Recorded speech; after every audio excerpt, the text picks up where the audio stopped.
Hello, everybody. Can you hear me in the back? Okay, thank you. Thank you so much for coming tonight. This is a great event, and I think you're going to really enjoy it. I'm George Stanley. I'm the editor of the Milwaukee Journal-Sentinel and the USA Today Network, Wisconsin. And Green Bay is my hometown. It was a humbling experience for me tonight because I consider this building the new library. And it was quite a shock when I saw the cornerstone and saw that the new library is now 50 years old.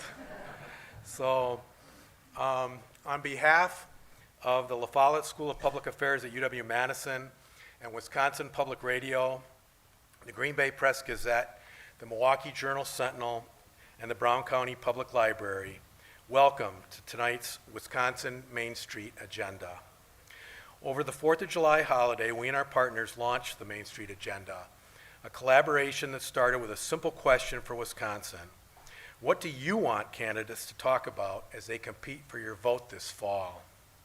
To date, more than 2,100 people have completed the survey asking that question. The launch date was fitting, given that the 4th of July is a time we pause and reflect about our nation's independence and our great experiment in self-governance. The number one issue concerning Wisconsin residents the most is the future of our democracy, followed by climate change and abortion. The survey is not scientific, and its results cannot be generalized to the entire population of Wisconsin, but the responses do provide a snapshot of what's on the minds of voters this fall. When the results are broken out for northeastern Wisconsin, the picture is a little different. While democracy and climate remain the top two concerns, the economy ranks higher than abortion, and there's a noticeable difference on the issue based on political party identification. Republicans in northeast Wisconsin are more concerned about the economy and inflation by a wide margin than Democrats and independents, and we're going to talk about those concerns tonight. Our event this evening is designed to be an exercise in the core virtues of democracy, assembling together, listening, and having a spirited civil conversation about the best way forward. And I don't think there's a better place in America to have a friendly, spirited, civil conversation than Green Bay, Wisconsin. Something happened this week. So the Patriots game was last Sunday. My family has green tickets, so we weren't there. But on Monday, my son was flying from Milwaukee to Indianapolis for a business trip. And he was surrounded by Patriots fans on their way home. And they were raving about how well they were treated in Green Bay, how friendly everyone was, how happy the people in Lambeau Field were, even when they were losing. They couldn't believe it. They said in Gillette Stadium, they're angry even when they win. So if we can have civil conversations with Patriots fans and Bears fans and even Vikings fans, and everyone knows they're the worst ones in Lambeau. Certainly we can talk as Democrats, Republicans, and neither. So let's dive into the issues you told us you care about in greater detail, engage in a discussion with a group of survey takers who graciously agreed to share their thoughts about the issues, and we'll end with a question and answer session from the audience. And so these cards are available if you want to write out questions and hand them to the people that will be going down the aisles. I'd like to give a quick thank you to La Follette board member Dave Lubar and his wife Madeline for sponsoring these events around the state. And now let's bring up David Haynes, Ideas Lab editor at the Journal-Sentinel, and our panel of experts from the La Follette School of Public Affairs at UW-Madison.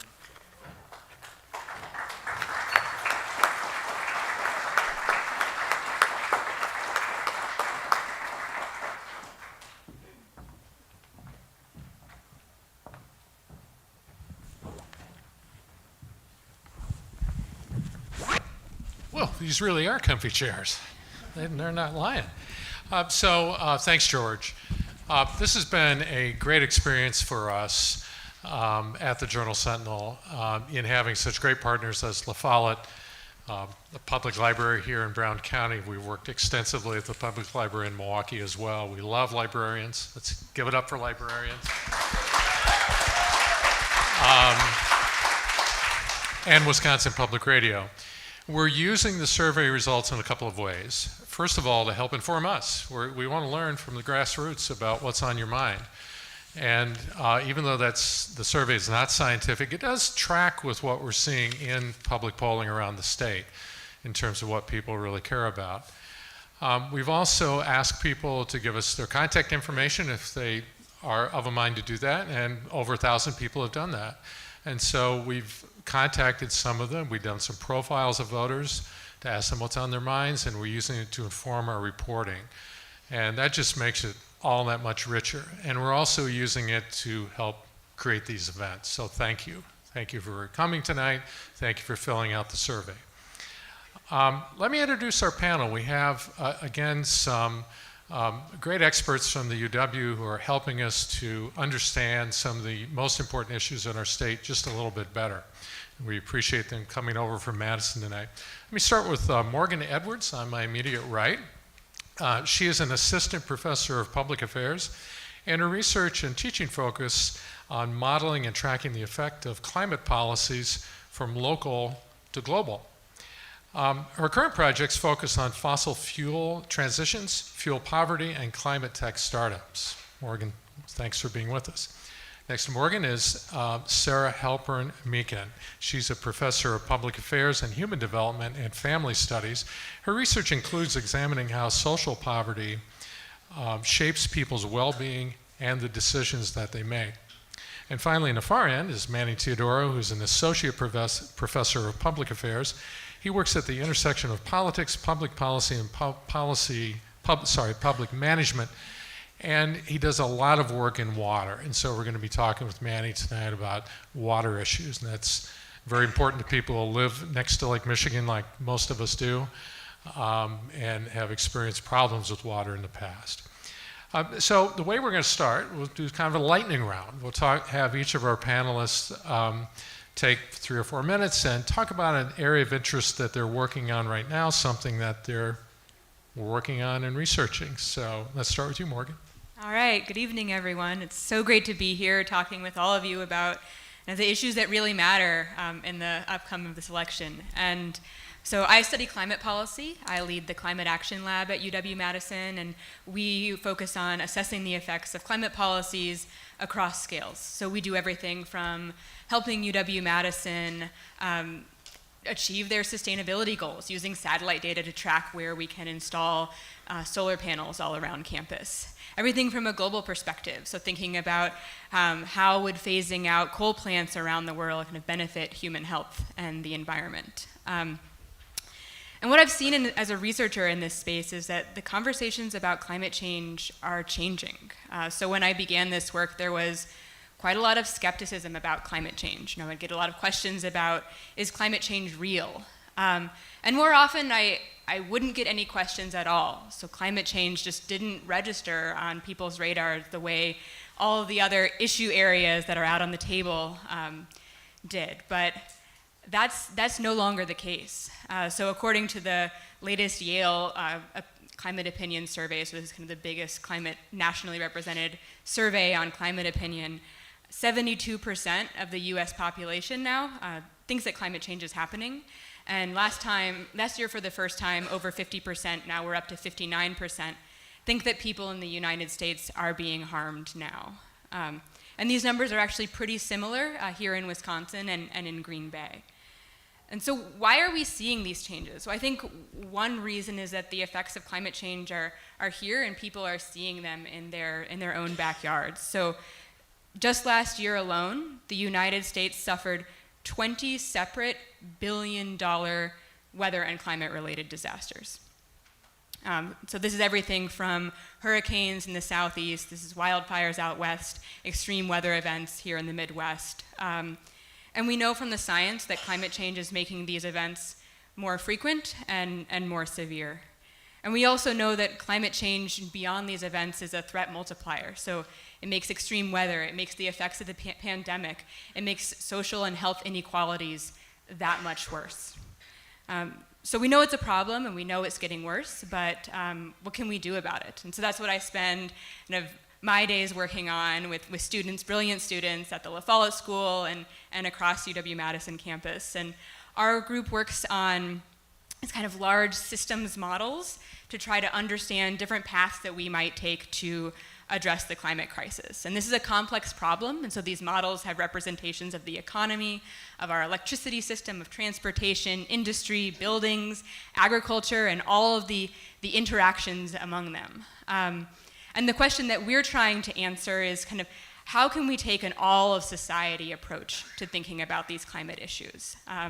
Not just our national government, but that's important, but what can our cities, our states, and companies do to help cut carbon pollution? And this is important because even before the United States passed the Inflation Reduction Act, which is the kind of largest energy and climate, green energy and climate spending in the US, cities and states had a huge interest in addressing the climate crisis. And if you added them all up, and that includes us here in Wisconsin, they represented over half of the United States' greenhouse gas emissions. So we're a big country here, and that means the states that are thinking about climate action, they're a substantial group all on their own. And so we use these sort of complex models to do the math, and what we find is that city and state action can do a lot. We also need action at the national level, and we can do the most when we all work together. And so how can we do that? Well, we know that there are policies now that have broad support. So clean energy is popular kind of across the policy spectrum. 77% of Americans support funding research for renewable energy. A large number also support requiring utilities to supply more of our electricity from green energy sources. There's also a large number that support 66% requiring fossil fuels to pay a carbon tax, so asking the polluters to help address this problem. Many policies also have benefits that extend beyond just climate change. So thinking about providing funding for homes to improve our energy efficiency, install solar panels. These are things that help with energy affordability as well as helping address the climate crisis. So I hope that whether you came here today, whether climate change was one of the issues on the top of your list or something you weren't thinking much about, that we can talk tonight about some policies that help achieve multiple goals together.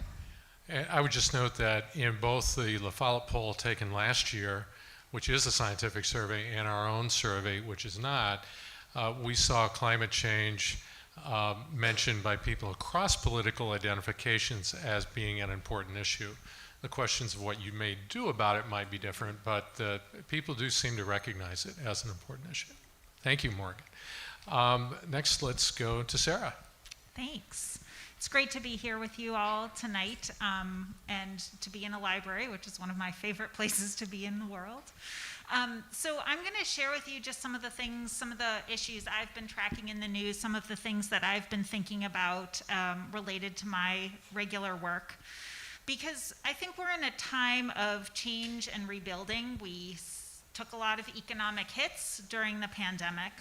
And I want to talk a little bit about what those changes look like and a little bit about the role that policy has played in helping us manage those changes. So we know, if we think back to March 2020, there were drastic job losses across our economy in those early days of the pandemic. But they weren't felt evenly, right? They hit particular sectors harder than others. They hit some kinds of workers harder than others. So for example, if we look in Brown County, right, the leisure and hospitality industry makes up 10% of jobs, but it took 42% of the hit of job losses here. So we know that different people were experiencing these losses differently. When we look across industries in the US, there was a 2.5% decline in jobs.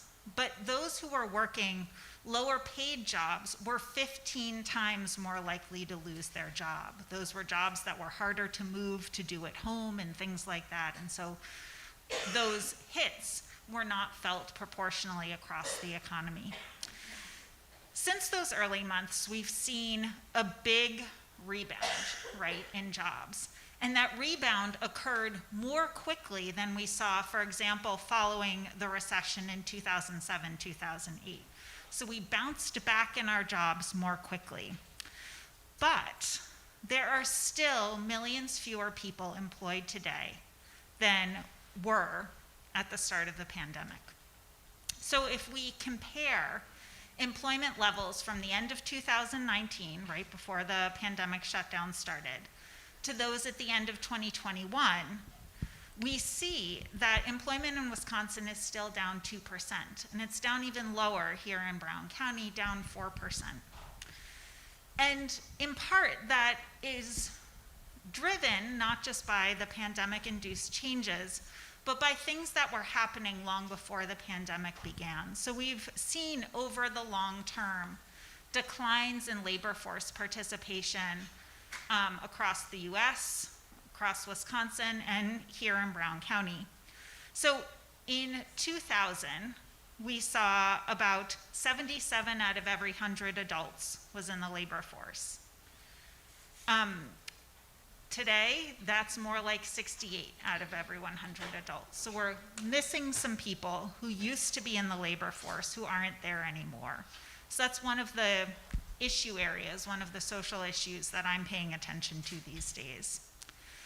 But as I was also following what was happening with the pandemic and the economic downturns there, I was reading those news stories, I'm sure you all remember as well, those snaking lines of cars leading up to food banks, those things like that, that really captured sort of some of the fears that people were experiencing at the start of the pandemic.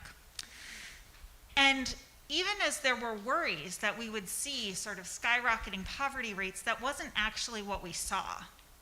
We saw a decline in poverty, and child poverty specifically, if we look from 2019 to 2021.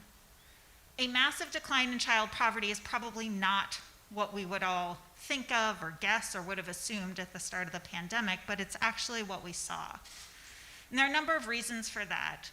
One of them is that we had those stimulus checks that went out to families from both the Trump administration and the Biden administration. And another is that we had an expanded monthly child tax credit that was distributed from July through December of 2021. If you have kids under 17 in your home, then you might have received this money coming in of $250 to $300 per child per month that phased out at higher income ranges. So there was already a child tax credit in place before, but this expanded child tax credit was different. It was worth more. It was delivered monthly rather than just as part of your tax refund. And it was available to those in the lowest earning households, like grandparents raising grandchildren on a fixed income. It was also really notably different than many other kinds of assistance families received because there were practically no hoops that people had to jump through for most families who got this money. The impact of the child tax credit was large. So by December 2021, it had reached 61 million children. Researchers estimated that after just 2 months of child tax credit payments, child poverty rates were 30% lower than they would have otherwise been. Food insecurity declined by 24%. When the child tax credit, the monthly one, ended in December 2021, we saw the child poverty rate go back up, rose by 41%. I share this because I think it tells us a few things. One is it tells us about the fact that the government can create and implement programs that don't require people to jump through a whole lot of hoops. And it also tells us that those programs can have a real and immediate effect on the quality of life for the children in our communities. I'll leave it there, and I look forward to our discussion today. Great, thank you. And just a reminder, if you have questions, please fill out a card, and our colleagues will come through the audience and collect them. Thank you. I see a couple right there. Manny. Thanks, and thanks everyone for coming on out tonight and for arranging for an absolutely perfect day in Green Bay. This was my first trip to Green Bay. I've only lived in Wisconsin for about 2 years, so it was wonderful to have a chance to visit here. I'm a big sports fan, so naturally I went out to lunch up at Lambeau Field with some folks from Green Bay Water to meet folks. And despite being a big sports fan, I've never had an NFL team that was my own, and I think I was converted today. So He did the Lambeau leap. I did the Lambeau leap, which was pretty cool, and I am not at all above pandering to a home audience. I want you to know that. One of the features that really came out when we saw the quotations scrolling through on the screen here, as we were waiting for the event to begin tonight, was how often we saw remarks about concern for the health of democracy and sort of our trust in democratic institutions. That's really interesting. I just published with a couple of co-authors a book a couple of months ago called The Prophets of Distrust, and it's about declining trust in government generally, but in the institutions of democracy specifically. And we tie that to the quality of and trust in basic services, the services that sort of those bread and butter infrastructure kinds of services that aren't often the hot button issues in elections, but it turns out are very closely tied to how people perceive the quality of the government that they receive. And of course, you don't get more basic in terms of basic services than water, which is the subject of my research. We heard that this building we're in today, this library, is 50 years old. There are a couple of other things that turn 50 this year. One is me. Another one is the Clean Water Act. The Clean Water Act was passed in 1972, and I think it's fair to say it significantly transformed the Great Lakes region. It's quite visible in places like Green Bay and on the western coast of Lake Michigan more generally. It's been transformative in that these waterways were terribly polluted. We still have a long way to go. I would say it's a wonderful job partly done. We have not yet completed the vision of fishable, swimmable waters of the United States, but I think it is evidence how much healthier these waterways are today. It's evidence of what effective public policy can do. You've heard a couple of allusions already to the Follette poll that we ran last year. And one of the things that really stood out to me, we asked a battery of questions about support for water quality policies. One of the things that stood out to me is that while people very seldom list water quality as their very top issue when you ask them in a sort of an open-ended way, one of the things we find is that support for various policies to protect water, both in terms of protecting against pollution, but also providing high-quality drinking water, support is very strong. And one of the things that's very striking about that is that we're at a very polarized age. I'm guessing no one's surprised by that. We're living in a moment where it feels like it would be hard to pass a resolution in a bipartisan fashion that declared that puppies are cute, right? So when we see strong bipartisan support on an important public policy issue, it stands out. And one of the places where we see that is water. The public is very divided on questions about what should we do about climate, for example. But we actually see very strong bipartisan support for various policies to protect against water pollution. To me, that's encouraging. We see it across parties. We see it in different parts of the state, urban, rural. We see it in different age groups, across racial and ethnic groups. So to me, that's very encouraging. And the last thing, a couple more things that stand out from the policy, is that there's also a strong consensus in favor of a polluter pays principle. There's this idea that I think is very popular and embedded in a lot of our conventional wisdom, how we think about pollution problems, is that those who cause the pollution ought to pay for cleaning up the pollution. That seems very, very sensible, but it's not always the way our policies end up doing things. The last thing I'll say is that although, again, those scrolling comments that we saw and the top items that show up on this Main Street survey, you don't see anything about water there.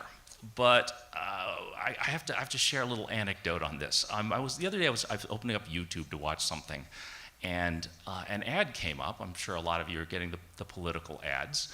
A campaign ad came up. It was an attack ad about water. Now, I've been working in the water industry over 25 years, and I've been studying politics for about 16 years. I have never seen an attack ad about water. Never. This one wasn't about abortion, wasn't about taxes, it wasn't about personal life or dodging the draft. It was about water pollution. Never seen that before. So I think that the polling in the campaigns is telling them something, or either that or YouTube's algorithm really targeted me very, very effectively. But I tend to think it's the former, though, because I also got mailers at home that talked about water pollution. And I suspect some of you have been getting those too. So that tells me that whatever folks are telling us in the Main Street survey and the Follette survey, I think the internal polling done by the campaigns is telling them that water pollution is important to the people of Wisconsin. All right. So, Morgan, let's come back to you. You study climate change. What can be done about climate change in Wisconsin, or specifically in a city like Green Bay?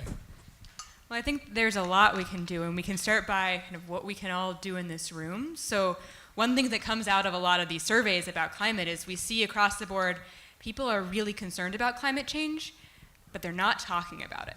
So only 33% of survey respondents said they talk about climate change even occasionally, and around that same number say that they hear about climate change regularly in the news. So I mean, that means there's a gap between the problem that we know and that we're seeing and our engagement talking about this issue. So I think the first thing we can do is talk about it. Research shows that when we hear about a problem from someone that we trust, we're a lot more likely to engage and take that seriously. So that's something that everybody in this room can do and think about. There's also a lot we can do at the city and state level. So we have, potential to pass legislation requiring utilities to provide more green electricity. There's a lot. Wisconsin is kind of behind some of our neighboring states in terms of building renewable energy. We actually have great resources in this state. So I think, we're at a stage right now where we need to build things, and I think that we can start doing that. Thank you. Sarah, let me ask you this. To what extent, if any, is inflation driving an increase in poverty rates that you talked about? So we certainly saw, right, from the quotes, and you all know from going to the store, going to the gas station, inflation is an issue that people are experiencing.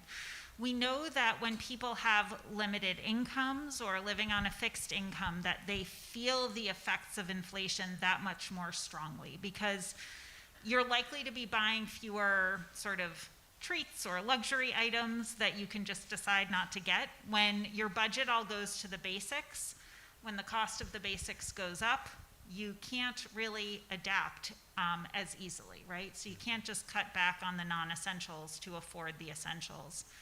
We also know that when people have more limited incomes, they're less likely to have access to financial products like credit cards or things like that, that make it so that you can kind of cover those costs now and figure out how to pay for them later.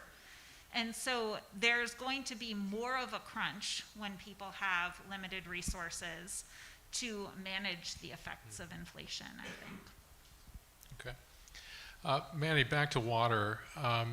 You mentioned that water seems to be in the minds of some of the campaigns. What are the most serious threats to drinking water in Wisconsin, would you say?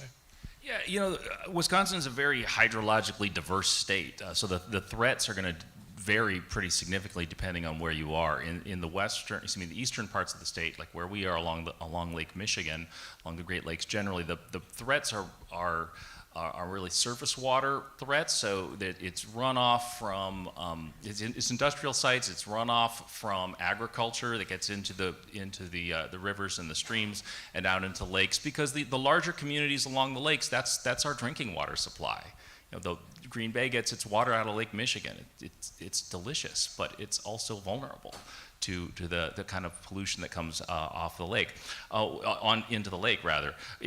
Inland, most of the state gets its water from the ground, so from wells in the ground, and there the sources of pollution, again, are going to vary. There are some places that are vulnerable to industry, but probably the most serious threats are nitrate and phosphorus pollution from agricultural sources. And unfortunately, that's a huge area of exemption in the Clean Water Act. We don't do a very good job of this, in this country of managing agricultural sources of water pollution.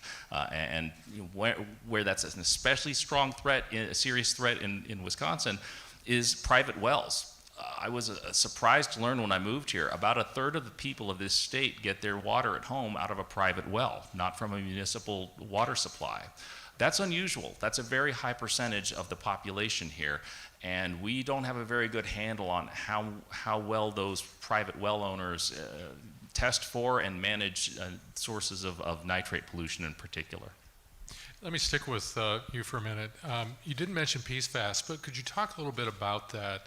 We hear a lot about it in the news. How concerned should we be about PFAS? Yeah, PFAS is a shorthand term. I'm not even going to attempt the chemical name. I'm not a chemist or a toxicologist. It's a catch-all phrase, a term that we use to describe a series of industrial contaminants that are persistent in the environment. In other words, they don't break down naturally.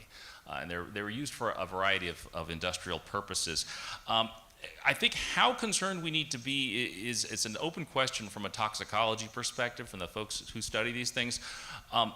At very high concentrations, PFAS are known carcinogens, and there are places in this state that suffer from serious PFAS contamination, particularly places that are near airports, because one of the most serious sources of PFAS contamination is firefighting foam. And for decades, we didn't understand that. So when we would practice putting out fires, when you're done with all the firefighting foam, what did they do with it? They hosed it down, went into the soil, and then eventually into the groundwater, where a lot of us get our drinking water. So where you live, places that are near airports, places that are near industrial facilities probably have a fairly serious or potentially very serious PFAS problems. The rest of the state, there's PFAS contamination in a lot of places, but it isn't necessarily the most serious threat to us. At very low concentrations, there's not much reason to think it's going to cause a serious problem for most of us. Or at least put it this way, you're much more likely to get sick from other things before you get sick from PFAS. Great, thank you. Morgan, we've heard a lot about the Inflation Reduction Act, perhaps the misnamed bill of the year, which really had a lot in there to help combat climate change, but sort of analyze that. What's it going to do? How excited should people who want to fight climate change be about it? I think it's pretty exciting. I mean, it's the biggest bill in terms of energy and climate spending that we've seen in this country. So the work's not done, but it's a really, really important step. So the structure of the bill is primarily carrots rather than sticks. So what that means is it's a lot of incentives. It's incentives for manufacturing. It's incentives to build things. It's incentives to buy clean energy for your home, to have an electric vehicle or a heat pump or solar panels. And so there's an exception. There's a fee on methane, which is something that I study. But it's exciting that we can get this far, kind of primarily by rewarding folks for building things that are cleaner. A lot of different modeling shops have run the numbers. They all get about the same answer, that all of these incentives together could get us to around a 40% reduction in our greenhouse gas emissions by 2030 relative to 2005 levels. That's about 10% better than we were tracking with our current policies before it was impacted. Or before it was implemented, and it's about 10% away from the 50% target that we've set. So we've kind of cut our goal in half just with one policy, and that's pretty exciting. So there's still more work to do, but I think we're on the right track. And I will say, though, maybe a lot has been put into that bill. It is expected to save on energy bills as well. So some of the modeling work suggests that anywhere from $27 to $112 per month on average for households in their energy bills could be saved through the combination of incentives. Sarah, let me ask you about, you mentioned that with the expanded child tax credit, families didn't really have to jump through that many hoops. Why is it that people often do have to jump through hoops to get support that they need? Yeah, so this is not just, low-income families. This is a lot of folks. If any of you lost your jobs and needed to apply for unemployment, you might have experienced this, right? There's a lot of things you need to do to prove that you qualify for benefits. And we put an emphasis on people proving that they deserve or qualify for something over ensuring that people get what they need. It is often a policy priority in how we set things up to ensure that people who shouldn't get something don't get it over people who should get something do get it. And so we set up what we sometimes call administrative burdens, things people have to do. So you need to, print this form in triplicate and then fax it to this place and deliver a hand notarized copy to this place over here, right? The things about bureaucracy that many people groan about.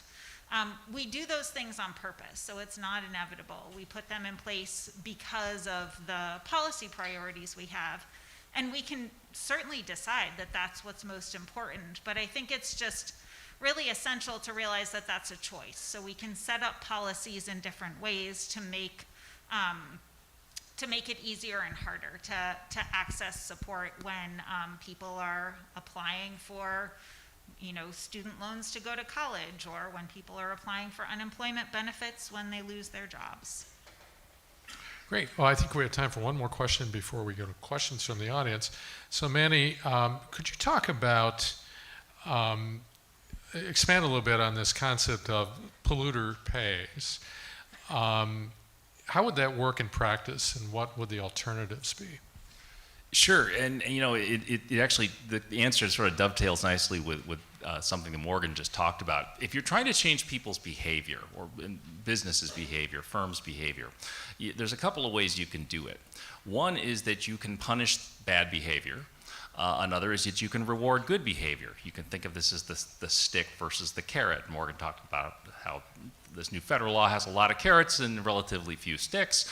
Well, you can think of the same way with the polluter pays principle with water pollution. We asked in our Follette poll last year, we asked about a bunch of different ways that you could address the problem of water pollution, and consistently the most popular mechanisms were sort of polluter pays ideas. So requiring certain kinds of technology. So for agriculture, it might be something like requiring farms to have buffer strips where you're not planting all the way up to the water's edge. It turns out that has a huge effect on the amount of agricultural runoff that gets into a stream.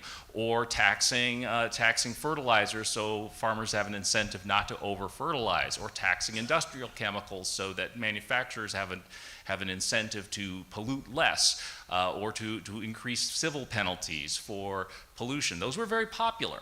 Less popular were the ideas where the general public has to pay the polluter to clean up their behavior, or to try to subsidize adoption of better technology. Voters didn't really like that. Voters also didn't like the idea that the general public would have to mitigate the damage caused by water pollution. So one of the questions we asked was, what if we just raised the utility rates and built better treatment technology? Well, voters didn't like that at all.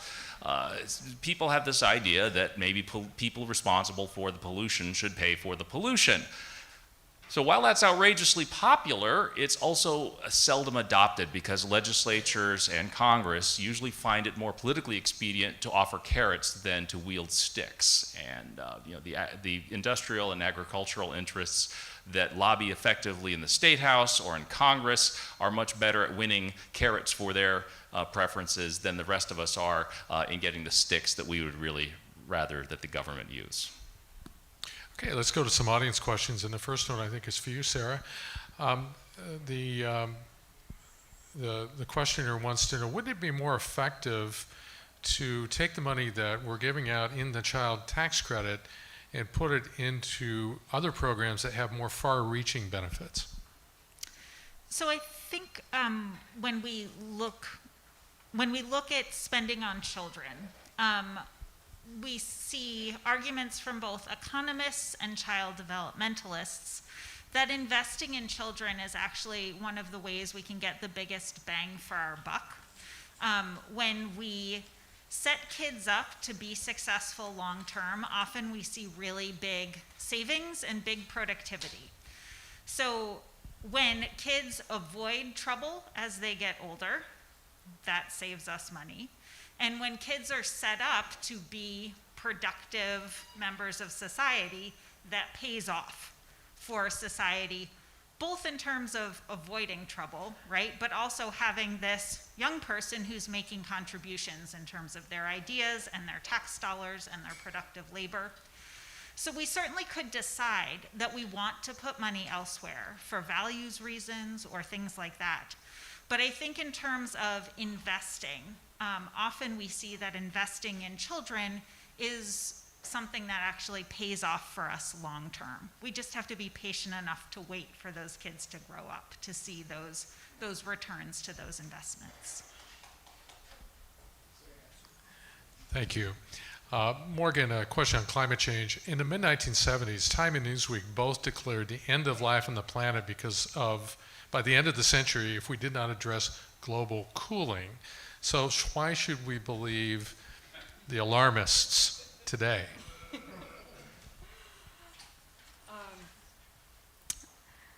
Well, I think, the science is clear on climate change. The comments that were made in the 70s were actually because of pollution in the atmosphere that was blocking some of the sun's rays. And so we have some less of that pollution now, and we have a lot of carbon dioxide that's been built up. And we've known from a century that carbon dioxide traps heat. We can do a lab experiment on a table right here to demonstrate that. So there's not a lot of uncertainty that greenhouse gases cause warming. Human activities emit greenhouse gases, and they're the primary cause of the warming that we're seeing. What's less clear is fully what the impacts will be. There's some variation. There's a lot of indirect effects that happen. So when the planet warms, we might expect ice to melt. Well, ice reflects the sunlight. So the more ice that melts, the more warming we're going to have. And some of those effects, the magnitudes of them are a little bit difficult to predict. But that difficulty in predicting generally pushes us towards more extreme climate outcomes than what we're seeing from the science, not less. Thank you. Manny, in many states and communities, governments are either selling or talking about selling, quote unquote, their water systems to private companies. The people in these communities are finding that water is becoming unaffordable and service seems to be poor. Isn't water a human right, or access to water? Yeah, so there's two different questions there. Whether water is a right, or what, and then this question about selling to private corporations and what's the relationship there. Whether water is a human right or not is sort of a philosophical question. It's one that I think instinctively we want to say it is. I mean, we don't codify it in our Constitution. A couple of states do. Wisconsin's not one of them. But yeah, I mean, I think most of us intuitively think of water as a human right. It's certainly something we need to live. It's one of the handful of things that every human being has to have. It's literally essential. Now, whether that implies that government has to be the provider of water is sort of a separate question. I think we would also agree that food is a human right. If we think water is, well, so is food, but we don't necessarily want the government owning and running the farms or providing our food or running restaurants. So it's not immediately obvious to me that the creation of a right or the establishing of something as a right implies that government has to own the facility that provides that right.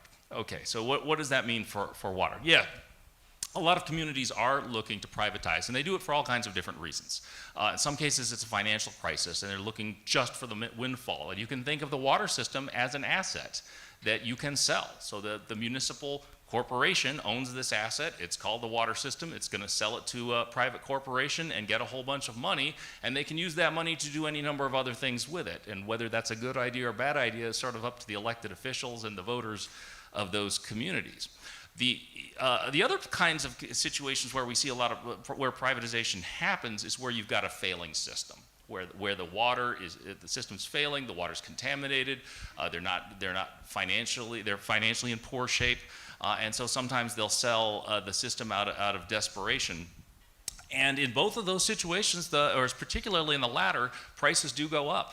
Prices are significantly higher under private ownership. But I think it's also important to note that private investor-owned water utilities have significantly stronger regulatory compliance records. The water tends to be a heck of a lot safer under investor-owned management. And that is just an empirical fact. It's one that people forget about. The thing with water is the price is very visible. The quality is not. Unless you got a main break and unless there's sludge coming out of your tap, most of us, we think the water's probably fine, but we know what we're paying for it, right? We get a bill every month and it's staring us in the face. And so if the price goes up 20%, we don't necessarily see that, hey, the quality maybe also went up 20%. So it's difficult. It's a less obvious answer, and I'm personally agnostic as to the question of whether water utilities ought to be government-owned or privately owned. I think it's a big, diverse country, and there are some places where either model works better than the other. Okay, let's go back to you, Morgan. What role, if any, should nuclear energy play in addressing energy and climate change? It seems to produce abundant, reliable, and zero-emission energy, but also seems to be just a non-starter right now, at least politically. Yeah, it's a great question, and I think this has been, nuclear has had a number of challenges that have arisen. So it's true. It provides what we call firm power. So unlike solar or wind, which don't produce when the sun is not shining or the wind is not blowing, nuclear can always be there, and so that's an advantage. But we have a lot of problems. What do you do with the fuel? Managing safety aspects, and then the biggest one is that the costs of nuclear plants have gone up. So with most clean technologies, what we've seen is over time these dramatic reductions in the costs. We haven't seen that for nuclear, and so right now it's not competing on cost. That doesn't mean that it won't in the future. In particular, there's research happening at UW-Madison that's focusing on these small modular reactors. So if we can make these reactors smaller, we can iterate on them more quickly. We can also make them safer. So that might have a role to play in the future. But it'll probably remain to be seen. And kind of to Manny's point, we'll have different answers to that question in different places across the country. I have to jump in on one point on this nuclear question. We asked a question about support for nuclear energy on last year's Follette poll. Yep. What was so fascinating about it, I'm actually working on a little paper using these data right now. What's fascinating is all of the other questions we ask about energy and the environment have a very clear partisan pattern, very clear gendered pattern, very clear age pattern in people's support for different policies. Nuclear is different from the rest of them, though.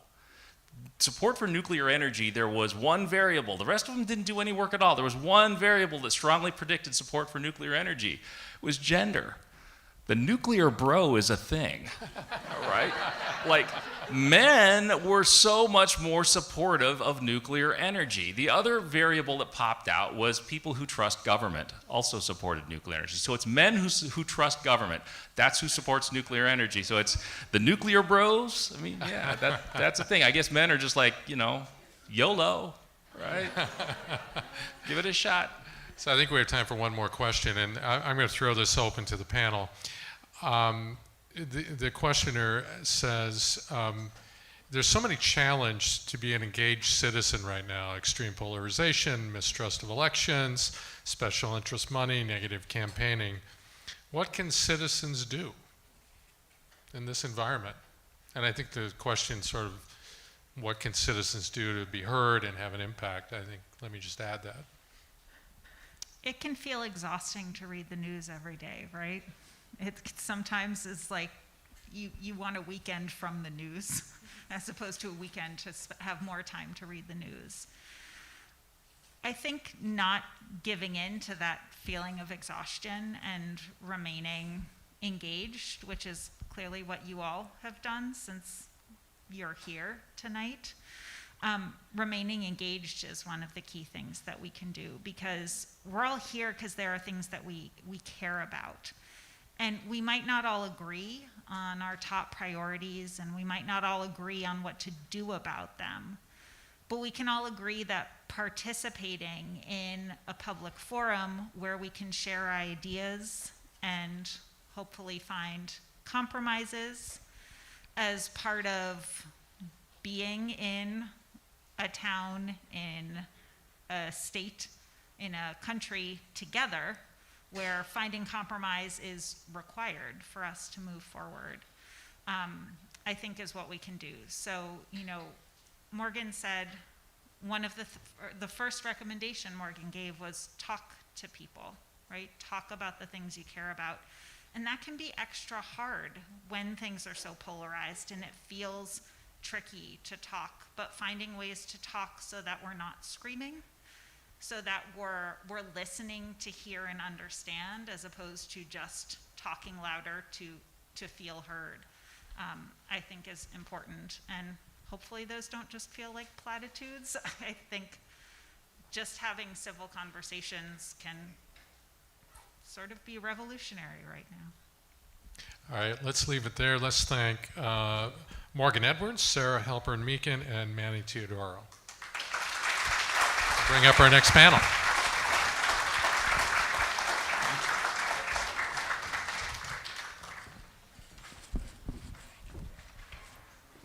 Just bear with us for a moment as we bring up our other panel.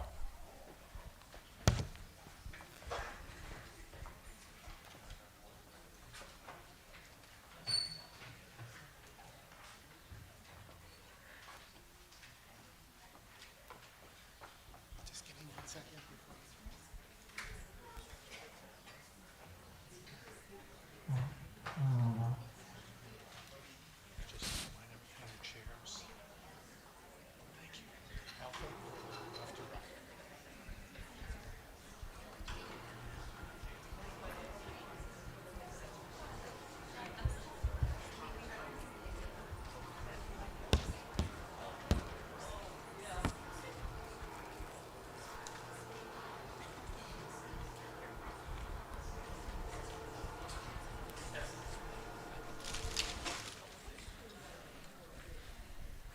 Well, thank you all so much for bearing with us as we go through this transition. I'm Jim Fitzhenry. I'm an editor with the USA Today Network, Wisconsin, and I have the real privilege of introducing you to 4 people just like you who took the survey, answered the questions, and they agreed to come up on stage here tonight. And we had, with that final question, the perfect transition, which is, what can citizens do? What can we all do? We can get together and we can talk about politics, and we can have a good discussion. We can listen carefully to each other. We can discuss our differences and discuss things that we have in common. So I'm going to introduce you to our panelists. We're going to bring the screen up and we're going to have a conversation. Our first panelist tonight is Char Bacchus. She's a retired widow who served as an executive assistant at a major Fortune 500 company and served as a town clerk. Char's top 3 issues are the future of democracy, inflation, and immigration. She talked a little bit about the issues that she concerns her the most and wants to hear more about people's voting records. Next, we have Maria M. Lara, a corporate trainer and adjunct faculty member at NWTC, who spent 20 years in transportation at Schneider. She's co-founder of Latino Professionals Association of Northeast Wisconsin, advisor at College Ready, and a board member at the Greater Green Bay Community Foundation. Her top 3 issues are public education, election administration, and gun policies. Mark Nichols recently retired, having spent most of his career in purchasing, shipping, receiving, and warehousing. He has degrees in marketing and business. He's a big fan of live music who enjoys painting. He's a regular reader of several newspapers and magazines, as well as various online and national news outlets. His top 3 issues are the future of democracy, climate change, and abortion. Finally, we have Terry Yang, who serves as the chair of the Green Bay Equal Rights Commission, as well as serving on other boards in the community, public and private, focusing on diversity, equity, and inclusion. Her family owns a 17-year-old specialty Asian grocery store located in the heart of downtown Green Bay. Her top 3 issues are inflation, abortion, and the future of democracy.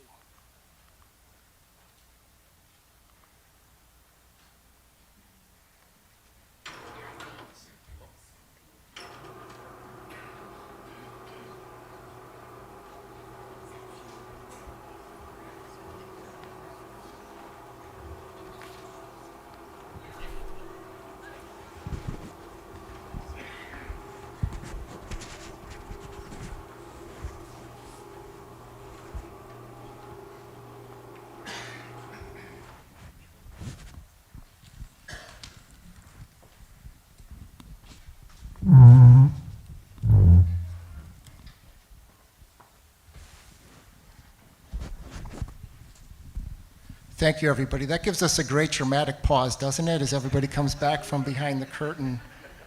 We're just going to start tonight by just having each panelist talk a little bit about why they decided to join us on stage tonight. Starting with you, Char.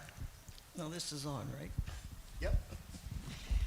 You know, I kind of find myself asking that same question. You know, I'm one that I'll open up a Word document when I'm frustrated about something, and I will vent, and then I'll hit delete. Well, a week ago, I opened up a survey and made the mistake of hitting submit. So I never expected I'd be here. But I guess in thinking why I am here, it gives me an opportunity to share ideas, hopefully in a calm manner, without nasty rhetoric and name calling. That's kind of hard to get away from these days. Then Friday night, I watched the debate. Most of the things I heard were campaign talking points. I heard opponents say, or candidates say, my opponent thinks, my opponent thinks. How does anybody know what somebody's really thinking? So I kind of turned that off. You know, those debates, they can't really solve any kind of solutions that you're looking for, because in a debate they speak to us and we listen, and in town halls we speak and hopefully they listen. And they can't give you an answer in a 1 minute or a 67 slot that they're giving on a debate. So I decided to say yes, because I think in a town hall where we have a chance to speak and you listen, so I'm here to support their town hall forum. Thank you. Maria? Well, when I was asked to participate, I envisioned a small, intimate event, maybe 10 people, so that was incorrect. But I'm so glad to see people are interested and made the time to come out tonight. Certainly appreciate it. There is some risk to being involved in a panel like this, for myself anyway. The risk of making a mistake, reinforcing negative stereotypes, doing a number of things. But I also think that there is a lot of benefits. Certainly an opportunity to listen to other panelists, an opportunity for me to maybe pique some curiosity, maybe share a perspective that is different from your own, maybe that agrees or disagrees with you. And I also think that it's an opportunity for me, certainly, to rethink some of my own ideas and process as we head into an election. So thank you. Mark? Well, I guess the biggest thing for me was after getting that survey and they asked if I would do it, I was thinking, you know, it's almost scary to ask people how they feel about certain issues, because there's so much hardline bias out there in things, and you get afraid to say something that might offend somebody, and you really didn't mean to offend them, you were just more curious. So I thought, well, this could be non-confrontational, I guess. So, and I was just happy that somebody thought maybe I had something worthwhile to say, so that's why I'm here. Tara? Yes, so the reason why I decided to join this panel tonight was for the sake of representation. I was born and raised here, but I moved away for about 10 years, and coming back home, I saw that there just wasn't enough young professionals at the table, especially key decision-making tables or panels like this, and the Asian American crowd just was not meeting, just was not there, so I wanted to make sure that our voices were heard. One of the great things about the survey is that, we've had more than 2,130 people take the survey. We're listening to what people have to say, and we want to start a conversation. Tonight we have a Democrat, a Republican, and 2 independents. We're not putting blue or purple or red screens behind everybody, because we just want to hear what people have to say. Char, you touched on this a little bit, and I'm just wondering if other people on the panel will just talk about, all of you talked about some very serious and important questions that you have. Is that anything that you're hearing about that on the campaign trail? Are you seeing it in any of the ads that are on? Are you seeing it in campaign material? Are candidates talking about the issues you all care about the most? Asking me? Maria, if you want to go. Sure. Well, certainly we've seen some of the ads, especially in Wisconsin, for the Senate race have taken up a lot of time. There's been talk of crime, which is usually tied with gun policies. So there is some discussion on that. Unfortunately, I would say that some of the tactics being used are really fear tactics. Some of the commercials that I have seen display someone kidnapping a child, for example, and when they're talking about their opponent. And I find that disappointing because obviously it's intended to have people react in a way that would allow them to protect their families in their mind, but perhaps not really end up doing that because they may be supporting an individual who may not even align with the policies that they have. So I would love to see more ads that clearly depict what a candidate's position is on policies instead of images that are intended to scare people. I'll agree with what she just said. I think that too many people today are casting their votes without, I watch all the sides of the news and I read all the sides, the good, bad, and the ugly. You can't make a decision if you only focus on one particular channel or newspaper. So I think that too many of the people today are voting on soft, fuzzy issues instead of focusing on policies. It's the policies that are running this country. I would like to agree with Char and Maria in how disappointed I am in what you see on the campaign trail. Everything is so negative. They can't say anything good about the opponent, and they really don't tackle any of the issues. They broad brush things. There's a lot of half-truths, innuendos, broad brushing, and it is just so disappointing. You don't see specific policies, and they focus on one or two issues, and that's it. And there are lots of issues that I think should be addressed, and it's just very disappointing to see how that's changed over the years. Where you used to get good debates, and now it is just all negative and very little on true policy. In my opinion, I mean, I agree with everyone here too. I feel that the ads have been negative. For me, I'd like to see more strategy. I'd like to see how they can support our community and the different aspects or disparities that are happening within my community. I think that we have our extremists on each side of the party, and then we have the middle people who need to be swayed. And I think we have to be really careful what we're putting out there. Negative ads saying people who are letting criminals out of jail, things like that, can really affect, especially the younger voters who are 18, who aren't really into the political world yet. I mean, they can get swayed pretty easily that way, listening to these ads. So for me, it's just way too negative, false advertisements. Do any of you have a suggestion? One thing we talked a little bit about, and I think, Char, you might have touched on this in one of your questions. Your response to one of the questions was, how do we get young people involved in civic issues? How do we get them to vote? How do we get them to be part of the process and understanding these things? Well, it has to start young.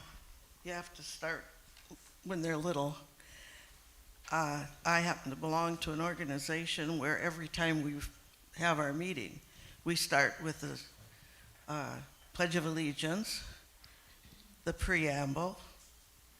I'm surprised and appalled when I go into places and find the people that are adults that do not know flag protocol. Now, flag protocol is just that. It's not a law, but it's a protocol. But we've lost such respect bending of the knee and so forth. This is a great country. And I think that the people should be, I watch baseball or football in Lambeau Field, and we're holding a can of beer in our left hand, have our hat on backwards, and then we're going to say the Pledge of Allegiance or sing the Star-Spangled Banner. You're supposed to have nothing in your left hand. Your hand is over your heart. It's got to start young. You have to train people. We have American essay contests for children in grades 5 to high school. There are things that kids can do. But didn't they used to have boys and girls state or something years ago? I don't know if they still do that in the schools or not. But it's got to go all the way through. And as far as, I think patriotism, respect has been lost. And to get the kids involved, you got to get them from, maybe the kids in grade school or junior high school can be going to town board meetings as an extra credit. And when you get into high school, you go to Madison or county board meetings. Any other panelists want to talk a little bit about how you get young people involved in the political process, how we get them to vote, how we get them to be involved?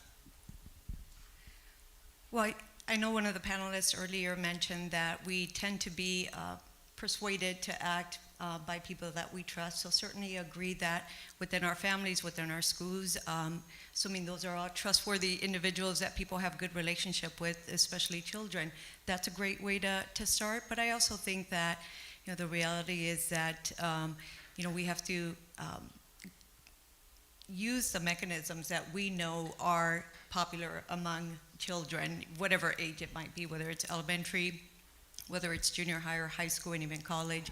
So certainly using the different tools and mechanisms, whether it's shows or pastimes that are popular among kids, I think are another opportunity to engage with the type of behavior that we want to see children display in terms of being actively involved in our democracy. From what I see, I think we really need to find a way for parents to do a better job teaching their children respect for authority. I think that we've lost that over the generations, whether it's respect for the teachers, police officer, a government official, a person older than themselves. And I think that has contributed to a lot of young people not caring, because I think they don't feel that they're heard because they've lost respect. And I don't have an answer how to, there's no short-term solution to that. It's a long-term thing that I believe it's a long-term thing, but somehow we have to get kids to respect authority figures, and I believe that would get them more involved, because then they would feel that they would be respected in their opinions. Yeah, I think, speaking as a young professional and, being able to answer that, and this is not the answer, the cookie cutter answer, but for me, it's hard balancing all the other aspects of life and then adding politics in it as well. As a young professional, you're often moving from city to city to find your long-term career path. And so if I were to do my PhD all the way in Boston, I don't think I would be as invested in Green Bay's politics, correct? So for me, it depends on where I'm at in my life and my career path. But also, I think the reason why I did get involved with politics and voting more often is because it had to do with a personal tie. My dad is a 2-time cancer survivor, so Medicaid is important to him. Healthcare is really important at this stage for him. So for me, that's why I really wanted to get involved. And also, we have a business, so I wanted to make sure that there was someone to speak for us as a small micro business, is what we call it, because it's family-owned, family-run. But also, the third point that I was going to bring up is that we have to make sure there's representatives who are running for things that are reflective of the community. We know right now in Green Bay, the Green Bay Public Area School Districts, it's made up of 55% students of color or who are biracial. So in the next 5 to 10 years, we need to have that reflective at the table for decision-making things that are going to affect those children. So. Yeah, and I think that raises an important question about, getting people trained to run for office, knowing what goes into that, encouraging people to run, and getting people involved. If people, on a lot of local races, there's cases where there's not a lot of competitive seats, and I think part of it's because people think that politics and local government can be so divisive, and people can be so mean and nasty and angry about things. And it also just gets into a cycle of how people feel about, their trust in institutions, their trust in the media, their trust in other things that get people to vote, to be involved. And we kind of get stuck with the kind of campaigns that we're seeing now, where it seems like it's much less issue and policy orientated, and it's much more about personalities and attack ads and things like that.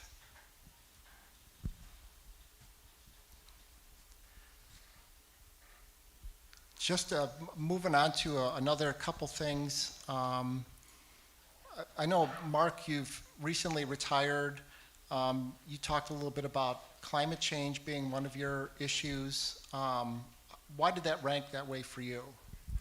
I'm involved in an organization called the Friends of the Manitowoc River Watershed, and over the number of years I've been involved in that, I've really been much more educated on the effects of climate change and its effects on the watershed, and that's, I know, a very small part of this big idea, but I think it just shows how it can affect the local economy and local people. And when I think of it in the broad terms, when you talk about if all this ice melts from the Arctic or the Antarctic and rises and sea level rises, so that now there'll be more flooding, these storms will become more frequent and will become more intense.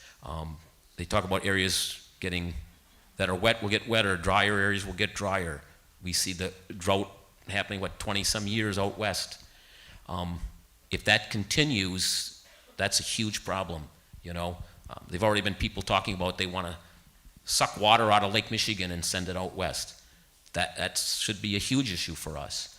And it's all over the place where you hear about where droughts are lasting longer, rainy seasons it's more wet, there's more floods, things like that. I just see that becoming a really huge issue. It really tied into what one of the other panelists that came before was talking about water. We're lucky here, but a lot of places water is going to become a huge issue in the future, and climate change is going to affect that. We need to deal with it. We had a couple of you talked about the future of democracy being a concern of yours, and each of you has a different perspective on that issue. Can you just talk about what concerns you most about the future of democracy? Well, the one thing that really shocked me, I thought I was going to be the only one that said that. And it turns out I think the majority of your panelists have said that. But there's a common denominator, as I see it, because it all depends on what you think democracy is. We are a republic. We're a democratic republic. We have a constitution. That means that the law of the land is the Constitution, and only the people can change it. Even communist countries say they are democracy. That is, when you're a democracy, you probably have a constitution, but the government can mess around with it, basically. So I was very surprised at all the panelists that are feeling the same way, but we probably are feeling the same way for different reasons. And so maybe if that's a common denominator, that would be a place where we could start to have town halls or whatever, where we could say, why do you think you're going to lose the democracy? Because I know why I think we're going to. In 2027, America is going to be 250 years old. I hope we make it. because we may not be a democracy or a republic. We may be under socialism. We may be under Marxism. That's my fear. I just hope I make it to 27. Does anybody else want to talk about the future of democracy and why that might be a concern of yours? Sure. For me, it's a concern that, really we see in a variety of areas, that I feel that we have unfortunately jumped to a lot of conclusions on a number of things, whether it's, whether a solution might be truly an issue for us. We hear an idea and we quickly decide that it's an issue, that it's a problem that's not going to work, and that's concerning. Certainly, the idea of having drop boxes, for example, during the pandemic seemed to be a very good solution, but suddenly that became a huge concern or issue for people, despite the fact that there was no proof that there was any misuse of those drop boxes. So I'm concerned that this habit, or that we're starting to form, to jump to negative conclusions about solutions that seem to work, is leading us down a path to, really not self-destruction, of course, that seems exaggerated, but certainly a negative, unproductive, inefficient space. And I certainly feel that something as practical as having drop boxes shouldn't be an issue, but somehow it is. And again, it's this concept of approaching potential solutions as an automatic issue or problem, because I guess the lack of trust that there is among people or among parties. One of the things I see that's really concerning is you see groups of people trying to change the laws to make it tougher to vote, and I think the opposite should be happening. We should make it much easier for people to vote, and so that concerns me about the future of democracy. And the biggest thing probably is that there are so many people who seem to believe the lies of the last presidential election with no evidence. They've gone to court, all the cases have been thrown out, yet they still believe that. And that's concerning because it sounds like a small minority of people are trying to take over things based on a lie. And it's just disturbing to me. Maria, can I just go back to you for a second, because you picked public education as your number one issue. And that's an issue that didn't rank high for a lot of people. And I can't see that there's been much of any discussion about that, particularly at the state level. There's been discussion about Milwaukee Public Schools. Why did that rank so high for you? Well, I'm sure a big reason is because I do have a school-age daughter. She's 17. She's a senior this year, and certainly I value education. I'm an instructor, but I also know that education has some of its own problematic past. It's not very representative. It does omit a lot of history, especially history relating to the contributions of people of color. However, I do know that education is a significant contributor to people's ability to access social mobility. So it concerns me that we know that public education in general has been a concern even before the pandemic, but certainly during the pandemic, we know that many children, especially those with more limited resources, have fallen behind.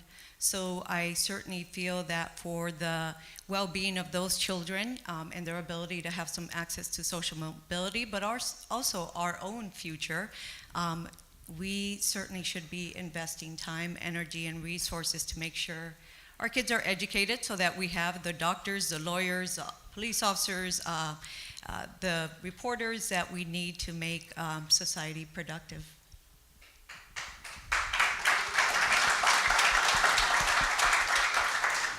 Tara, you talked at length about your family and your grocery store and the impact that inflation is having on your business and your customers. Can you describe a little bit about what's happening and whether or not there's been a lot of ads on inflation, but none that have got into any of the complexities around the issue that some of the Follette panelists talked about tonight. But can you just talk about that from your experience with your family business? Sure. I mean, with the inflation, as a small business, our budget is already constrained and restrictive, so we don't have a lot to work with. But we'd like to keep our employees and make sure that they have benefits. But unfortunately, with the rise in prices, it has cut down foot traffic from consumers, our customers, and not only that, our customers, majority of them, over 50% of them, utilize food share and government benefits. So we can't match our price. We can't raise it to match the inflation, the rise in inflation, because then that would be harming our customers. So for us, we're taking a huge profit margin cut so that our customers can still afford healthy, fresh, local food. But then that also means when we're taking that profit margin cut, we are also cutting other expenses or other needs and aspects of our business as well. And we can't provide, or we can't even keep full-time employees. So it affects us in multiple ways. Inflation?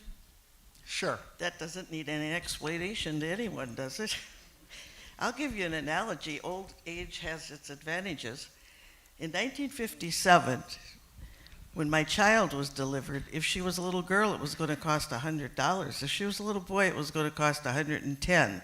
I looked up the other day. Today, that little girl would cost $1,017. That is inflation. And, we're a nation of debt, ladies and gentlemen. Federal Reserve is involved. There's a lot of factors. But the one thing is we have spent way too much money, and that causes inflation. Yet, we are, though we're a nation of debt, I gotta say, we have to understand that there's a difference between what ideally could be done and what can be done. And we have to understand compassion being admirable maybe isn't always common sense. I'm afraid about the debt that is causing this inflation. I would like a Tesla, but I'm driving a 2014 minivan.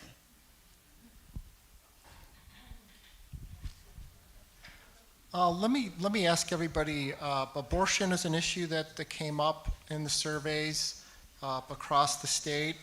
One of the questions that's been out there in the state level is whether or not there should be a binding referendum in Wisconsin on that.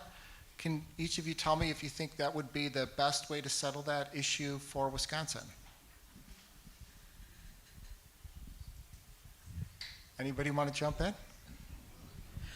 I'm not sure that's the best way. If the federal government isn't going to do something about it, then I guess the states are going to be forced to do something about it, because right now, I think we have chaos. States allow it, some states don't. There's a lot of places trying to restrict it tremendously. Other states are trying to make it much more accessible.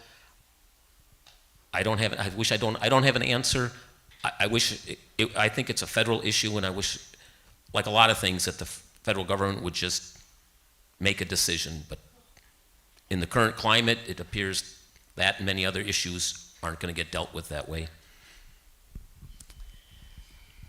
But that's exactly why we have states' rights.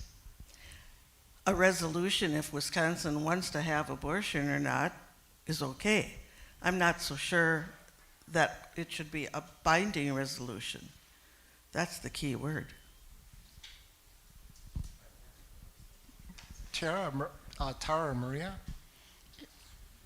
For me, my perspective is that it's my body, my choice. If I have two kids at home and I'm at risk with my health and versus, having my baby, what do I do, right? I have two kids I have to take care of, or I choose this baby that's, in me that might not even come to full term, but I have to take it to full term.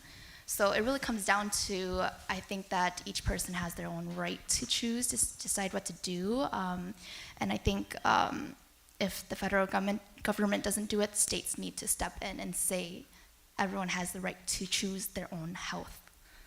Would you like to vote on that in a referendum to be able to do that? I'm sorry, I didn't hear your question. Would you like to be able to make that decision in a referendum? Would you like to be able to go to the ballot box and say yes or no for that? I think so, but I think there could be more discussion around it. Okay. Is it really everyone? Maria? Is it just a woman issue? One of the things that concerns me is that we seem to agree that there is an issue with the administration of democracy, the lack of trust, the heightened fear, tactics used. So certainly feel that putting the decision about whether making abortion available would probably fall into the hands of people who may want to turn that topic around one way or another. So I don't trust that we're in an environment right now where people can make an informed decision, where we can trust that there would be enough discussion, information, unbiased information shared with voters so that we can all make an informed decision. So I would not be in favor of that at this time. Okay. Well, we're just about out of time here, and I'm just wondering, can we give these panelists a big round of applause for coming up here?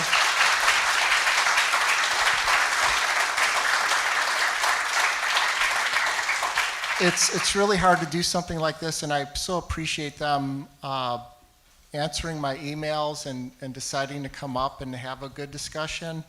It's something that I don't think we do enough of. I'd like to thank David and our Follette faculty members for sharing their expertise. Wanted to just do one little piece of business. So we're going to be holding one more town hall this fall, November 1st in Wausau. If you're interested, that will also be live streamed if you want to tune in and watch that. The events are free and open to the public, and details are available online at wpr.org and pressgazette.com. Thank you to David and Madeline Lubar for sponsoring our events and the Brown County Public Library. A round of applause for them for being a co-sponsor and giving us this wonderful space tonight. Finally, thank you all for coming out tonight and watching online. This event will be available for replays, and please remember to vote on November 8th. Good night.